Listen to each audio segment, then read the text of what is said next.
You and your brother, I think, went on to do Undercover Boss, this show. Reality shows kind of roll through our community every once in a while. They want entrepreneurs to do this, to do that. What was that experience like, and would you recommend it?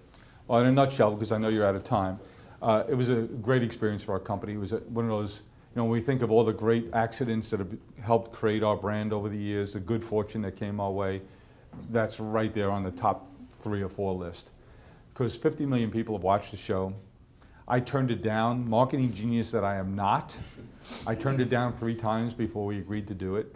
Thank God I have a young lady named Patty Kim, who's a Korean-American gal, who's my agent.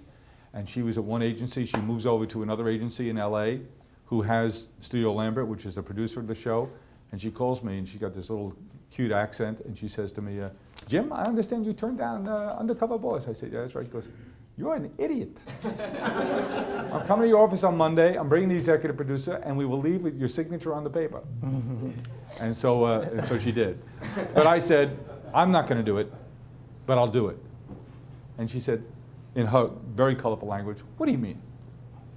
I won't quote her. I said, I can't do it in my company. I'm too easily recognized.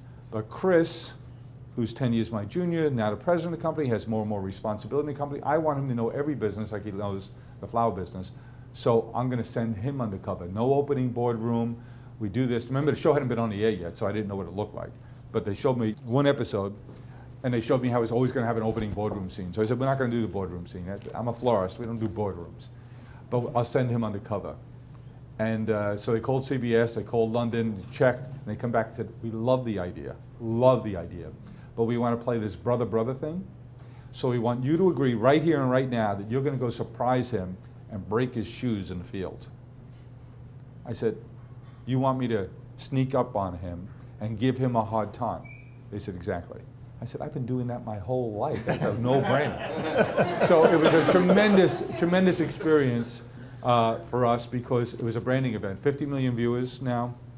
It was an hour-long infomercial on a show. My brother did a fantastic job on it. It showed our people. We use it in our company a lot. It was such a bigger experience than you saw on TV, because they do 10 episodes. They only show 4. They spent $1 million to produce it, and it just was such a cultural rallying cry for the company. I mean, when they showed that on TV and we were there for that big viewing, people were crying all over the place. They were so proud. It was such a cathartic, emotional release. It had an enormous impact. Great.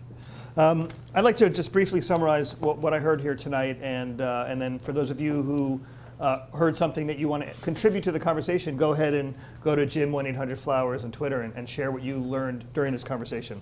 But I learned from his earliest time at the boys' home that he can't just come to work and be in reactive mode. He's got to come to work with a plan. And we know about strategy and strategic thinking, but to think about how to do that on a daily basis is something that to give some thought to. How do you do that on a daily basis? Come to work with a plan. Keep score, create currency, create interim goals, celebrate victories along the way. Because I've had a chance to read the books, I see in this what he calls conversational leadership. I see in this what he also calls the contact economy, that this is human relationships. This is how they work. And I disagree. You say you don't know about being gifted. I think you are gifted in this, and you've translated into mediums, in a commerce environment, and that is your gift. The boss's job. I love this. This is great. The boss's job.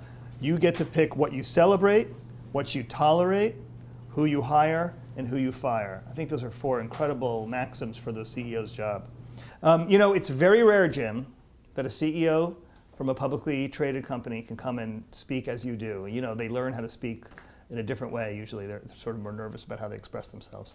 So thank you for being a true blue entrepreneur. Thank you for being one of the great entrepreneurs of our region. Thank you for sharing that wisdom with the Inc. community, and particularly with the Inc. Business Owners Council community. Thanks for spending time with us tonight, and thanks for taking the time to sign your book, which is our very next event. Thanks very much, Jim. I really appreciate it. Thank you.